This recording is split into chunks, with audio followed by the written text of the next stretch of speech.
Lucille Ball was more than just the most popular redhead in America. She was a clever businesswoman who used the laughter to build an empire. As the first female head of a major Hollywood studio, she also created history. However, many people are unaware of how enormous her riches grew. She left behind more than just a legacy of humor when she died. She left her family incredibly rich. Her enterprise continued to expand through astute investments and groundbreaking agreements. Let's examine how Ball's off-screen genius resulted in significant wealth for her family and generations. Big name, big money. Even though Lucille Ball passed away in 1989, her riches and financial legacy are nonetheless remarkable and worth investigating. She was among the wealthiest and most influential women in Hollywood at the height of her career, which is an exceptionally uncommon accomplishment in an era when men predominated in the entertainment sector.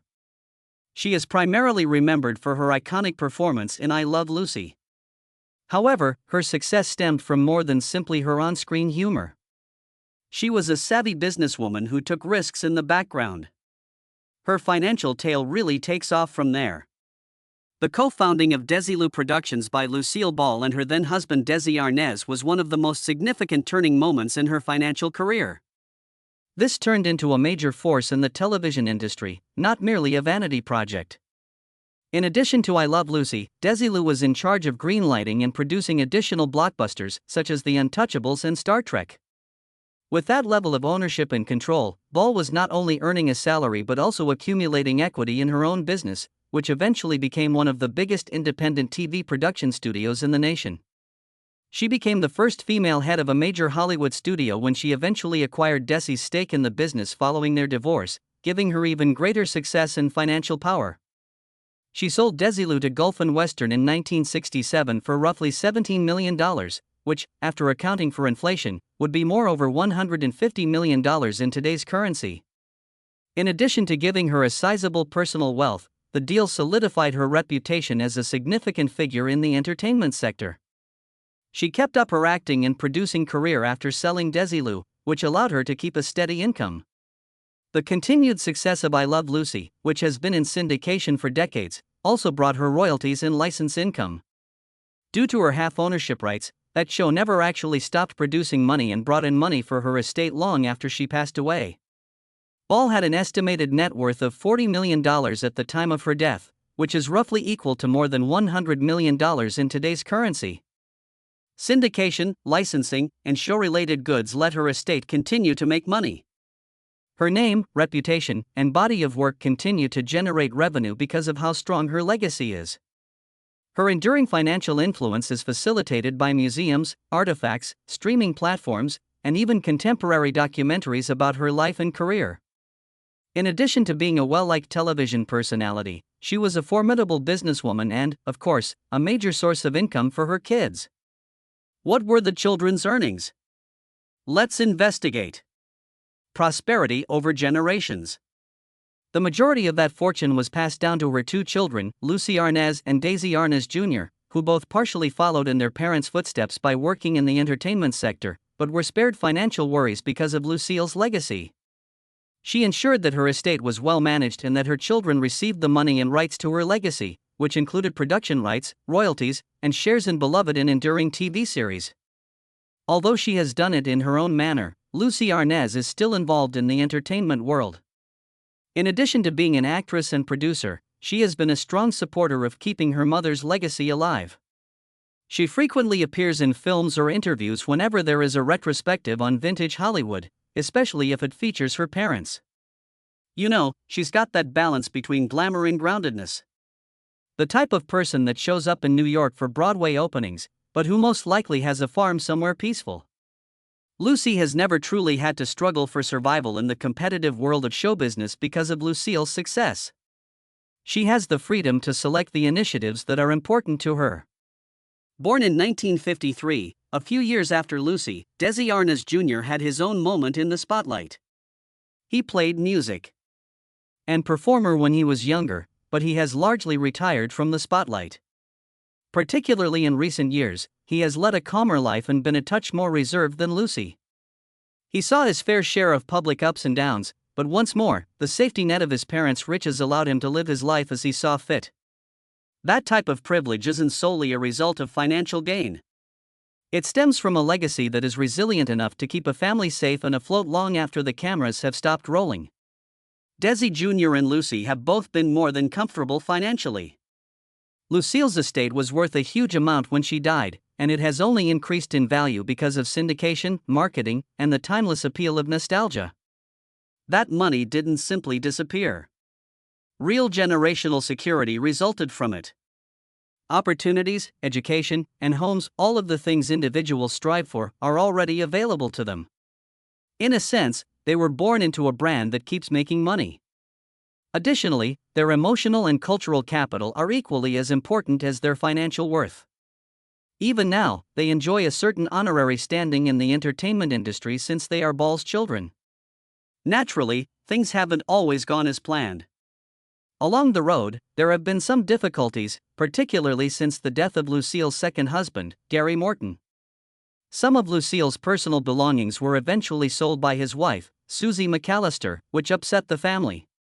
In fact, Lucy and her kids attempted to take legal action to protect those personal belongings, not because they were extremely valuable, though they most likely were, but because they were relics from the family's past. It's one of those timeless circumstances. Despite having all the money in the world, legacy and emotions still become tangled. People tend to forget that renowned people's heirs are still just families attempting to hold on to their values. The overall image remains stable and comfortable in spite of occasional glitches. In addition to leaving behind a show or even a series of episodes, Lucille Ball left behind a lifeline for her family. A huge one. It's difficult to live your own life and honor your mother's legacy when your mother is a literal television legend, but Lucy and Desi Jr. have done just that. They have been able to do it from a place of security and great personal pride rather than out of desperation or the need to work hard every day. But it's not just about the money. The power of her name is perhaps even more significant than anything else Lucille left behind. Today, her estate still generates revenue from goods, reruns, and licensing agreements. Her family, particularly Lucy, who has been actively involved in preserving and advancing her mother's legacy, has handled everything with care. Therefore, in a sense, Lucille's legacy went beyond money. It also included cultural and sentimental assets that her family continues to cherish and expand upon. Her estate also includes tangible possessions and personal belongings. Homes, artwork, jewelry, and other things that belonged to Lucille were given to her children. However, she also had a caring nature and was well known for lending a hand to friends and even making charitable donations. Her meticulous and considerate will ensure that her loved ones were taken care of, while also expressing what was most important to her. Acting wasn't the only source of her money. It resulted from astute choices, audacious risks, and being ahead of her time and understanding how to take ownership and control of the information she contributed to creating. Her ability to lead, develop, and create genuine wealth in Hollywood is a major factor in her continued admiration today, in addition to her ability to make people laugh. Regarding her career, Lucille was a well-known figure in her era as a stunning female comic. On screen, she was more than just a humorous woman.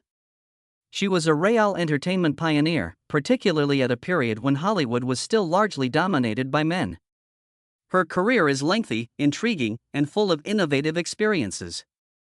However, the period when Lucille Ball was utterly ubiquitous was the real height of her fame. Undoubtedly revolves around her renowned program, I Love Lucy. Nevertheless, her path to that moment and beyond narrates a remarkable tale of skill, perseverance, and a great deal of humor. Lucille Ball was not a star at first. Her early career was actually rather difficult.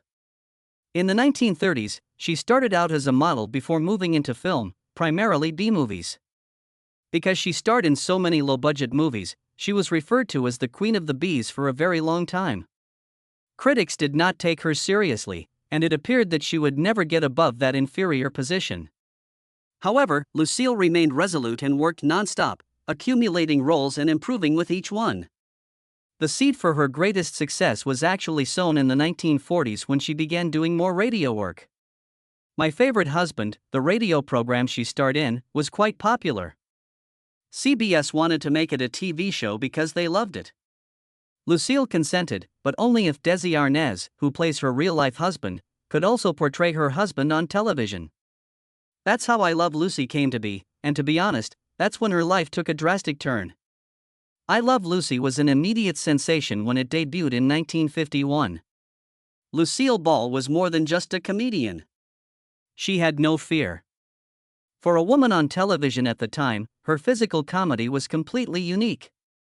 Lucille put her all into everything she did, whether it was crushing grapes in Italy or shoving chocolates into her mouth on a production line. For the laugh, she was prepared to look foolish, to fall, to fail, and to get back up. She was unlike anything audiences had ever seen.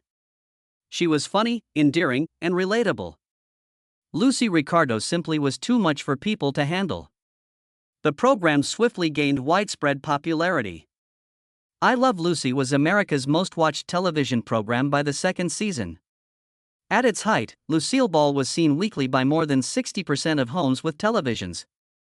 When you consider it, it's simply astounding. She was the star, not just a star. She and Desi Arnaz also transformed television production. As is now the norm for sitcoms, they used many cameras to record I Love Lucy in front of an audience. Additionally, they controlled the show's rights through Desilu Productions, which made Lucille a significant force behind the scenes in addition to being a tremendous performer. She kept influencing what people watched on television even after I Love Lucy ended. After I Love Lucy, she starred in a number of other famous television programs, such as The Lucy Show and Here's Lucy, though neither quite achieved the same level of fame as the original. Nevertheless, Lucille Ball was adored for many years. I Love Lucy continued to attract new viewers even during replays. The program has never truly been taken off the air. And many still find it funny today. During the first run of I Love Lucy in the 1950s, Lucille Ball's fame truly peaked. She was the face of American comedy at the time, and her impact was at its peak. To be honest, though, her influence went well beyond that. In the entertainment industry, she pushed down boundaries for women. She played a part in creating the comedy format that is still in use today. She demonstrated that humor may be both intelligent and foolish. Her legacy is enormous, her expressions were memorable, and her timing was impeccable. Above and beyond top shows, Desilu oversaw the approval of some of the most significant television programs ever, such as The Untouchables, Mission Impossible, and Star Trek. Take a moment to consider that. Without Lucille Ball, Star Trek would never have been. She did more than perform. She was a visionary who recognized possibilities in concepts that others had shared. She is a comic icon only for that. Lucille had a lengthy and diverse cinematic career outside of her TV empire. She spent the 1930s and 1940s working in Hollywood before becoming America's favorite redhead. She was frequently referred to as the Queen of the B's in B-movies. However, she was able to compete with major performers in movies like The Big Street, starring Henry Fonda, and Stage Door, starring Katharine Hepburn and Ginger Rogers. Although her film career may not have achieved the same level of recognition as her television performances, it undoubtedly demonstrated her versatility and tenacity in a field that frequently disregarded humorous women. Throughout her life and even after her death, Lucille received numerous distinctions. In 1971, she became the first female recipient of the Gold Medal from the International Radio and Television Society, one of the highest civilian awards in the U.S., the Presidential Medal of Freedom, was given to her posthumously in 1989. Additionally, she has 2 stars on the Hollywood Walk of Fame, not one. One for movies and one for television. In addition, she received multiple Emmys from the Television Academy throughout her career, including a posthumous Governor's Award in 1989 for her enduring contributions to the medium. Furthermore, Lucille Ball was about more than simply business and accolades. She had a significant impact on humor in general. Her timing, physical humor, and capacity to transform even the most mundane circumstances into hilarious mayhem set the stage for future generations of comedians. She is directly credited with influencing people like Carol Burnett, Lily Tomlin, and even contemporary comedy like Tina Fey and Amy Poehler. She allowed women to be funny, loud, awkward, and totally in control of the comedy. Lucille never slowed down, not even in her old years. In the 1985 television film Stone Pillow, she played a homeless lady in a more somber role that marked a significant shift from her typically humorous parts. She received tremendous acclaim for the project, which demonstrated that she could handle drama just as well as comedy.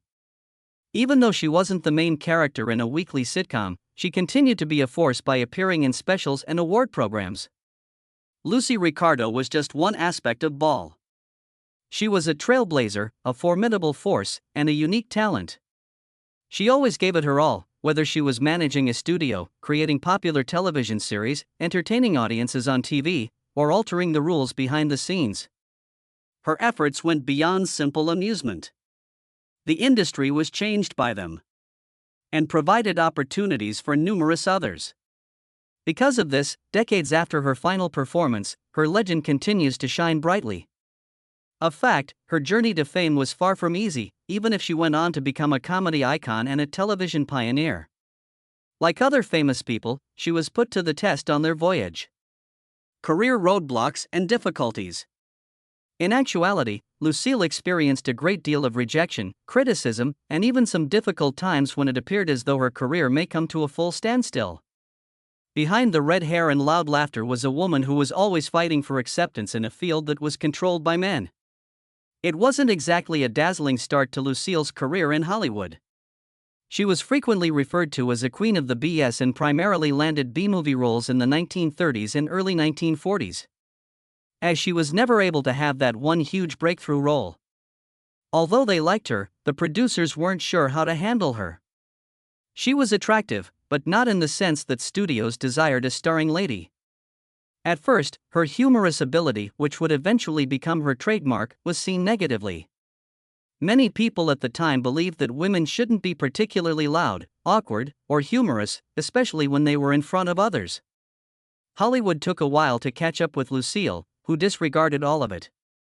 In spite of all of her achievements, Lucille was frequently criticized. Her humor was perceived by some as being too frivolous or overly physical. Others found the notion of a female leader intolerable. Even her private life was constantly scrutinized, particularly her marriage to Desi, which ultimately ended in a highly visible manner. Lucille's career did not technically cease with the conclusion of I Love Lucy, but it did experience some setbacks.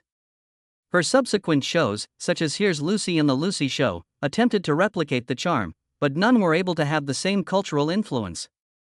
The TV industry had changed by the late 1970s and early 1980s. Comedy had changed. And younger audiences began to believe that Lucille's antiquated comedy was out of touch. Life with Lucy, her 1986 comeback effort, was a huge failure. Critics weren't nice, and it was cancelled after only a few episodes. For someone who had previously controlled the airways, it was a devastating blow. It demonstrated how difficult it may be for even legends to remain relevant in a field that is changing quickly. Individual life. In 1940, Lucille Ball was filming Too Many Girls when she met the dynamic Cuban bandleader Desi Arnaz. They eloped in November at the Byram River Beagle Club in Greenwich, Connecticut, following a brief but intense affair. Desi had 2 performances at the Roxy Theater in New York City planned for that same evening. Although he was unable to attend the first performance, he was able to return in time for the second. The following year, Lucille and Desi purchased a 5-acre ranch in Chatsworth, California's San Fernando Valley area, which they lovingly dubbed Desilu, a combination of their names. Lucille became pregnant while filming Valley of the Sun, but regrettably, she miscarried in 1942. In 1943, Desi was drafted into the military. But he was designated for limited duty due to a prior knee injury. He remained in Los Angeles and was given a job at a special training camp as an instructor. Instead of serving on the front lines, he essentially used his talents to raise morale by entertaining the troops while they were there. Because of Desi's excessive drinking and several extramarital affairs, Lucille filed for divorce the next year. Even an initial divorce decree was given to her. However, the pair got back together and made the decision to be together before things were finalized. Lucille had multiple miscarriages over the following few years. In 1951, however, she gave birth to their daughter, Lucy Arnaz, a few weeks before turning 40. Desiderio Alberto Arnaz IV, also as Desi Arnaz Jr., was born a little more than a year later. By incorporating Lucille's actual pregnancy into the plot of I Love Lucy, which was already a great hit at the time, they created television history. Her C-section was meticulously planned to coincide with the episode's air date, which also happened to be Lucy Ricardo's delivery date. Initially, CBS was somewhat apprehensive about showcasing a pregnant woman on TV. They would not even permit the use of the word pregnant on television. Before the network eventually approved the plot, religious advisors had to give their okay, but they insisted on using the word expecting instead.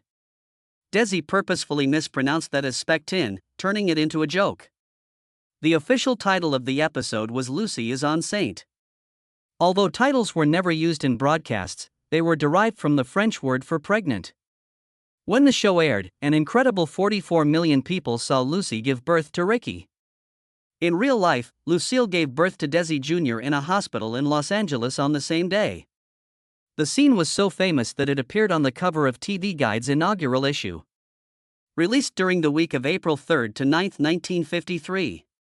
William Frawley, Lucille Ball, Desi Arnaz, and Vivian Vance all made an appearance together on an NBC Bob Hope special in October 1956. It was noteworthy since it was the only time all four of them appeared together in a color broadcast, and they even performed a humorous parody of I Love Lucy. Their production company, Desilu, had developed into a significant business by the late 1950s.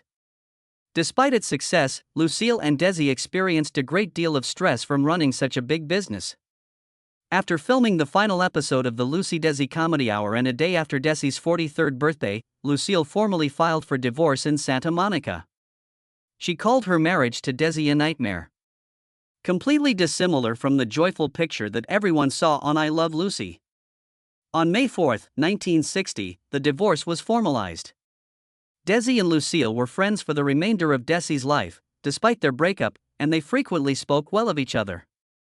It's interesting to note how her divorce in real life affected her later TV performances, when she typically portrayed widows or other unmarried women. The next year, Lucille co-starred with Paula Stewart and Keith Andes in the Broadway musical Wildcat, playing the lead role.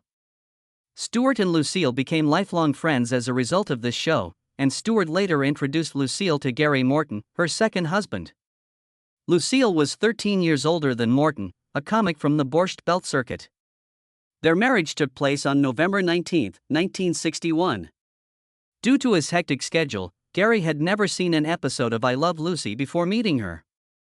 However, Lucille swiftly enlisted him in her production firm, taught him the ins and outs of TV production, and eventually elevated him to producer. Additionally, he occasionally made brief appearances in her presentations. The pair kept residences in Snowmass Village, Colorado, Palm Springs, and Beverly Hills. Lucille was obviously pleased with the partner she had selected.